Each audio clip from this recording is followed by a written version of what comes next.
Alors cette réarticulation de Barkhane, elle se traduit d'abord par le retrait de la force Barkhane et de la task force européenne Takuba du Mali. C'est une décision qui a été annoncée par le président Macron il y a quelques jours dans le cadre du sommet entre l'Union africaine et l'Union européenne, après une phase de concertation étroite avec nos partenaires africains, mais également avec nos alliés européens et nord-américains. Cela fait suite vraiment au fait que les conditions politiques et juridiques pour le bon accomplissement des missions des forces françaises et alliées sur le sol malien ne sont aujourd'hui plus réunies.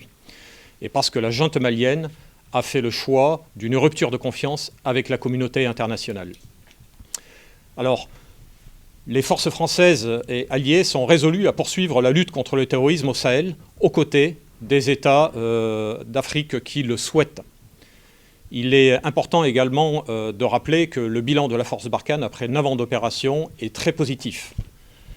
Cette force, qui s'est engagée dès 2013 au Mali et qui a été ensuite appuyée par un certain nombre de ses alliés européens, a permis en 2013 d'éviter l'effondrement du Mali. Elle a directement contribué également à la montée en puissance des forces armées maliennes qui, à l'époque, n'étaient que de 7 000 hommes, sont aujourd'hui de l'ordre de 40 000 hommes, très bien structurés et capables de produire des effets opérationnels extrêmement significatifs sur l'adversaire, avec un courage et une pugnacité de la part de nos camarades militaires maliens qui méritent d'être salués. C'est une force également qui a obtenu de très nombreux succès tactiques en mettant hors de combat plusieurs centaines de djihadistes, ainsi que de nombreux chefs de réseaux terroristes, comme Drukdel d'Al-Qaïda au Maghreb islamique, ou Al-Sahraoui de l'État islamique au Grand Sahara. Et enfin, l'ensemble de ces forces, elles soient maliennes, françaises, européennes, ont créé les conditions favorables aux acteurs du développement et de la stabilisation au bénéfice du bien-être des populations. Et ça, c'est important de le rappeler. Le deuxième point qui caractérise cette réarticulation de la force Barkhane, c'est que son champ d'action évolue et va désormais se concentrer sur 3 volets. Le premier volet, c'est la poursuite des opérations conjointes aux côtés des États sahéliens qui le souhaitent.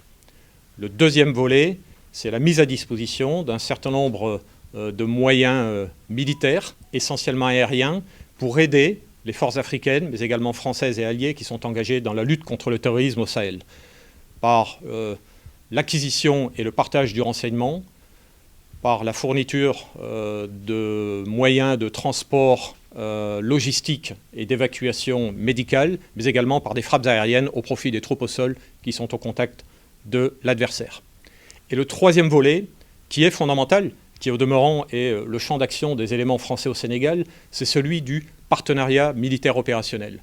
Ce sont en fait des actions de coopération entre nos armées. Ça se traduit par des échanges pour partager les bonnes pratiques. Ça se traduit par la conduite d'exercices et d'entraînements conjoints de façon à mécaniser un certain nombre de savoir-faire. Alors d'abord, la France a été engagée pendant 9 ans sur le territoire malien à la demande des autorités maliennes. Donc il y a en permanence une très étroite coordination entre les forces françaises et alliées avec les forces maliennes et les autorités politiques maliennes. Donc la France agit depuis un certain nombre d'années dans des zones qui lui ont été dévolues de manière à lutter contre le terrorisme.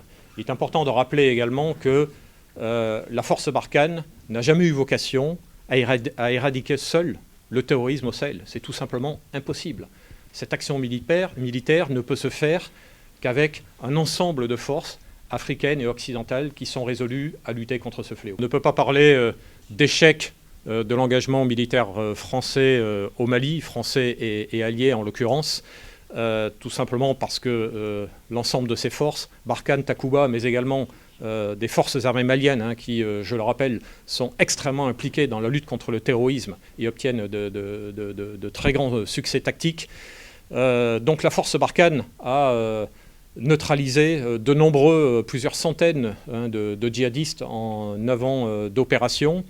Il faut bien comprendre que la solution militaire n'est qu'une option parmi d'autres pour lutter contre le terrorisme.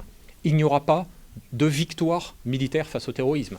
Il y a des succès tactiques, mais ça nécessite un engagement interministériel, ça nécessite l'engagement des acteurs du développement, ça nécessite l'engagement des États qui sont concernés par cette réalité terroriste sur leur sol national, de manière à ce que les institutions régaliennes soient présentes dans toutes les régions pour fournir aux populations ce dont elles ont besoin.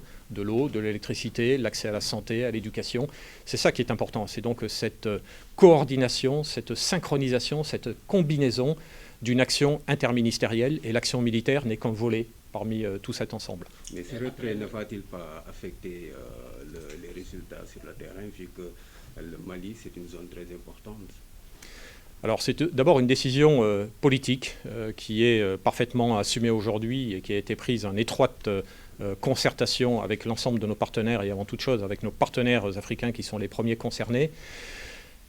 Ensuite, le retrait de des forces françaises et européennes du Mali,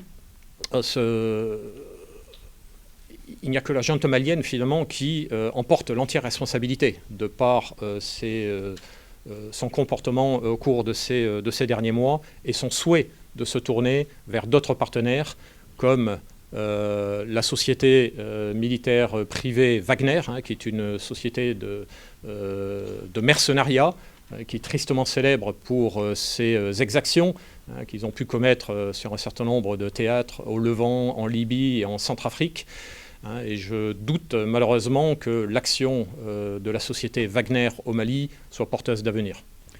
Des informations dont je dispose, oui, je peux confirmer la présence de plusieurs centaines de mercenaires appartenant à la société Wagner aujourd'hui sur le sol malien, un déploiement de force qui a débuté globalement au début de l'année 2022.